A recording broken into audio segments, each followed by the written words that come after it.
Ding, how are you feeling? I feel very good after this very crucial win. Although he played, he had many mistakes. Maybe he nearly equal out of the opening, but after that I pressured this whole game, and I think I didn't let the advantage slip. Yeah. Ding, we thought that the game might be heading for a quick draw at the opening, but then you played rook dc1. We thought that that was a really interesting way to generate chances. Do you think that that was an early important moment, or would you identify any other moments when you felt like the game started turning around in your favor? Yeah, I think this important moment after rook dc1. Bishop f6 is too nature to play, but maybe he's worried about knight d4. Actually, he can take with knight. I think bishop take rook c7, king g6, and bishop d4 takes, and bishop d5 is an easy draw, I guess. So you saw that he could just play like this? Yeah, maybe he only saw bishop d4 first, after knight d4. Yeah, I think king g6 maybe the move he missed. If the bishop d4, knight d4, rook c7, king f6, rook b7, knight e2, rook king f1, knight c3, rook b6. Just slightly better for white. So a4 is maybe Rook annoying. c2 something. were you worried after the opening that when he played f5, you spent a lot of time? Did you think at that point that maybe you wouldn't even have a chance to play for a win? Yeah, after queen d1, I thought maybe it's just equal. After queen Since d1. after bishop b1, I'm very optimistic about my chance. Since I was expecting bishop f6 instead of queen d1, but I have queen b3. That's the point behind bishop b1. So you can play your queen out when your bishop was on c2. Yeah. Your queen couldn't come out. So you realized that there were these small moments that kept your chances alive in this position. So tell me where you started to feel confident that you could win the game, because for a while it seemed like he was playing good defense. Yeah, I never feel confident until the time control at around 30 move. Okay. Yeah, since he played very concrete with bishop with e5. Yes, e5 is one important position. First I want to play bishop a1, but knight b6, knight a5, rook d8, king f1.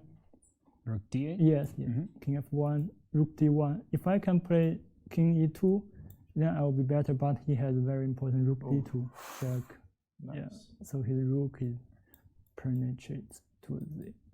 And then the advantage shifts from your active pieces to his. So you were calculating all of these lines. So at this point, after bishop c5, so he plays bishop d8 and trades the rooks. And at this point, we were starting to feel like he's playing really well here. And how is Ding going to win?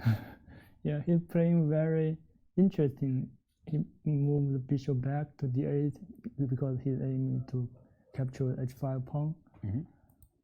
Yeah, I missed knight g4. I thought I was slightly better, but knight g4, I'm not sure. So I want to repeat once. If knight f6, a bishop d6, knight g4, and maybe king f1. I still want to play for a win. But he played bishop h4, so did that surprise you? Not so much, since he sank into deep thought at that point. I won't go for a series. I will maybe go king f1. I won't maybe join immediately. So here, king f1, and then he made this move, bishop d8. Did that move surprise you at all? Yeah. This is too strange. Yeah, because after bishop d8, it seems like you're in complete control of the game. But what should he play instead of? Maybe if f4 he's worried about take, and rook d4. Maybe this is what he worried. Yeah, so he played bishop d4. Rook d8 we thought was the best resource, but even the minor piece endgame is very scary because a6 is so weak. Yeah. So you were planning to take here and go like bishop d6? Just knight c5 and Bishop b6. yeah, it looked unpleasant though for black for sure because knight c5 and if you take, here comes the pawn, right? Yeah, I have c7. Sorry, and h5 pawn became. And bishop f8 at the end. Wow. So yeah, when he went bishop d8, so that you said you found it to be a little bit strange, and then okay, at that moment where you find like I can breathe, my position is better, it's easier for you to play. Yeah, because my pieces are so well placed, and also f4 came as a surprise. And he missed his last chance of the game here. He needed to play this move f3. So it seems like both of you weren't looking for that move. It is kind of strange. No, yeah, I didn't expect it. But where I went wrong, maybe I have to take the pawn. Yeah, I think you could safely take this pawn and play knight d4, knight d6. Bring the king play to for the f3. pieces. kind of a strange position, right? Where your pawn structure looks worse, but he can't move. Yeah. So, well, you end up winning this game quite nicely. He didn't really have, after he missed f3, you were just playing very accurately, and he didn't really have a chance to get out of this game. So, I mean, at the end of this, you won this game. You finished in second place. My biggest question for you is, what is the difference between the first half and the second half? Because in 2 straight candidates tournaments, you are made the top scorer in the second half. So what's the difference for you? Well, first, I think the first round is quite different from the other rounds, because this time, when I play the first games, I didn't feel so well. Maybe still time jack for me. Also, I didn't sleep well, so the mood is very strange.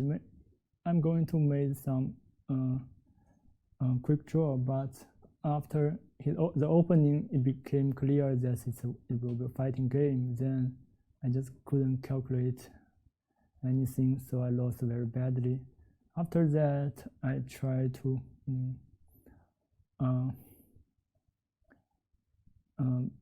be normal and take it as just a normal tournament, not the candidates. To do not put so much pressure on myself. And I also watching some movies on the rest day. What movies? Just some about a family and love, a Japanese movie. Ding, if Magnus declines to play the World Championship, you are the World Championship challenger. You'll be playing Jan Nepomniachtchi. Are you excited at that prospect, unlikely as it may be? Yes, there is a chance he might not play. Yeah, since I guess he lacks of and motivations to defend the title again. Also, it takes a lot of energy and a lot of opening preparation comparing to the other tournament.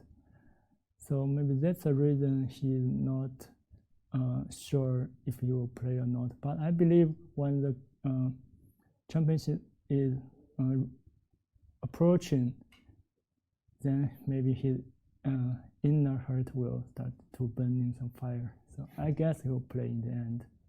I think so. Well, we had Emil Sutovsky here. We interviewed him, and he said the deadline for Magnus is approximately July 20th, so in a few weeks. So I guess that's when you will know better about what your future holds with respect to the World Championship. But that's so early. It's International Chess Day. They need to make plans, organize the event. But a lot of the players said they were thinking about second place. You said that earlier in the tournament. And even if you think, and others do think Magnus will play, does that give you more of a feel like even if Jan Nepomniachtchi is running away, he's playing so well, you always felt like there was something to play for? Yeah, at one point when I win 3 games in a row, I feel obligated to play for the win with white pieces to try to catch him. Although it's backwards, but I think it's the only chance to fight for the first place. So after the lose, of course, I'm very satisfied to have the second place. Then final question for me. What are your plans after the tournament? Are you resting or are you going straight into game analysis? Resting.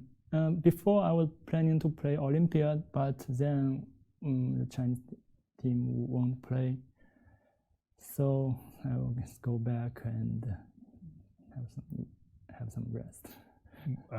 Where can we expect to see you play next? Because we've missed you, playing chess. No, I guess it's the last over-the-board tournament, at least out of the China. Yeah, because in the second half of the year, still very difficult to travel. So I might just stay in my home. Well, hopefully you can play more tournaments there. And Ding, if you don't mind, we have a few questions from the chat. So many people were watching you and they were rooting for you. A lot of people were. So here's a question. When you're at your own best, who do you enjoy playing against the most? Which player do you have the most fun playing against?